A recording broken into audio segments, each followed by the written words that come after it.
Bonjour mes chers amis, et nous allons poursuivre ce matin le 13e chapitre de Mishlei, Be'ezrat Hashem, mais j'aimerais revenir sur le verset 19, puisque on l'a fait un petit peu vite, donc on va rajouter quelque chose, un deuxième commentaire de Rashi. Alors je vais le refaire, donc le 19 disait, Ta'avan nihya te'erav la nafesh, le désir. Alors le mot nihya, c'est celui qui pose problème, nihya qui a été littéralement, donc il a été quoi? Il a été généralement, donc d'après le sens simple, il a été satisfait, te'erav la nafesh, et d'où à l'âme.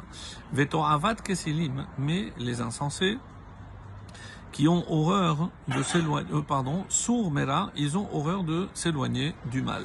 Alors, comment Rashi interprète ça? Donc l'explication du Radak Nihya qui a été, alors soit on dit qui a été assouvi, comme on l'a traduit d'après le Pshat, mais le Radak propose, donc si c'est quelqu'un qui a eu une ta'ava, Nihya, il a réussi à la contrôler, à la surmonter. Alors, Ta'erav la nafesh, c'est ça qui apporte cette douceur à l'âme, le fait d'avoir surmonté donc un désir, un ta'ava.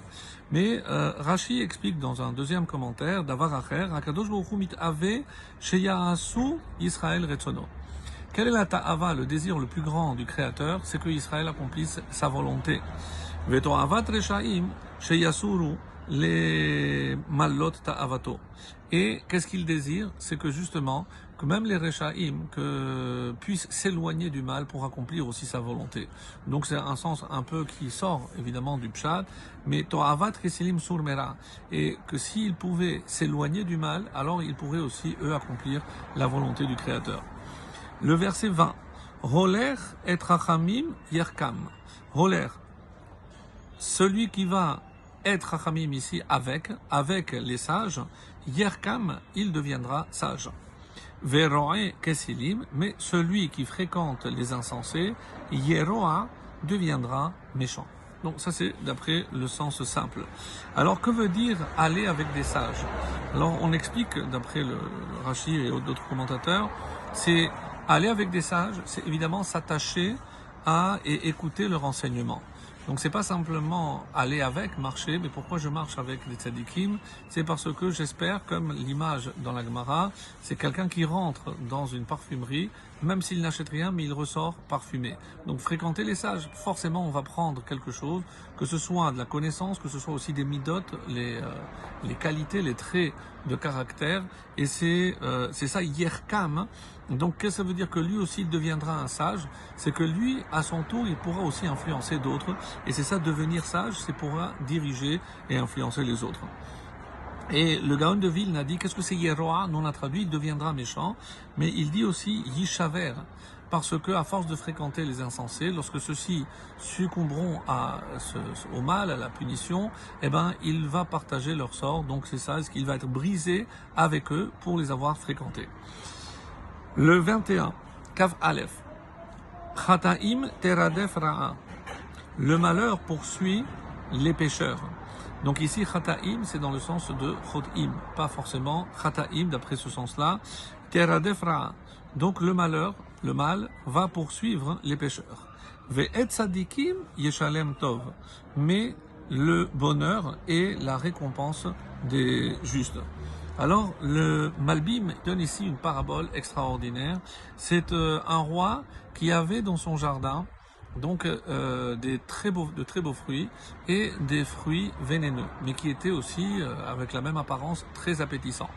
Évidemment, ça renvoie au Gan Eden. Et donc, il avait deux serviteurs, il les a mis en garde. Il fait ceux-là, attention, ils sont vénéneux, et ceux-là, vous pourrez les manger. Et on dit qu'il y en a un des serviteurs a mangé les bons fruits, et il s'est délecté avec ces fruits, et le deuxième, il a mangé le fruit vénéneux, et il en est mort. Alors, la question, et c'est ce qu'il veut expliquer ici, et c'est ça cette image, c'est que c'est pas le roi qui a tué ce deuxième serviteur, c'est le fruit. Autrement dit, c'est ce qu'il veut dire ici. Ve tzadikim yeshalem tov, c'est parce que c'est la récompense de tes actes finalement.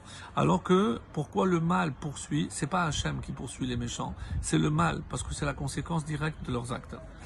Kaf bet, le verset 22. Tov yanchil bene banim. Alors, l'homme de bien, Tov, le bon, l'homme de bien, laisse un héritage, yanchil, bene banim, à ses petits-fils. Vetzafun la tzadik chel chote. Mais la fortune du pécheur est réservée au juste. C'est-à-dire qu'Hachem s'arrangera pour que tout ce bien accumulé par un rachat, il ne terminera pas dans ses descendants, mais ça ira à des justes. Et c'est comme ça que Rashi explique quel est l'héritage que laisse un homme de bien. Il dit c'est zechuto ou mamono. C'est non seulement son bien matériel, mais c'est aussi son zéchout. Parce que quelqu'un qui a toujours agi en bien, il va créer un capital de bien, de mérite, qui rejaillira sur non seulement les enfants, mais les petits-enfants. Vetzafun, Vatasem Esther et Mordechai Albet, l'exemple que donne ici, c'est regarder qu'est-ce qui s'est passé avec la maison de Haman, c'est Achashverosh qui en a hérité. Voilà, excellente journée à tous mes amis.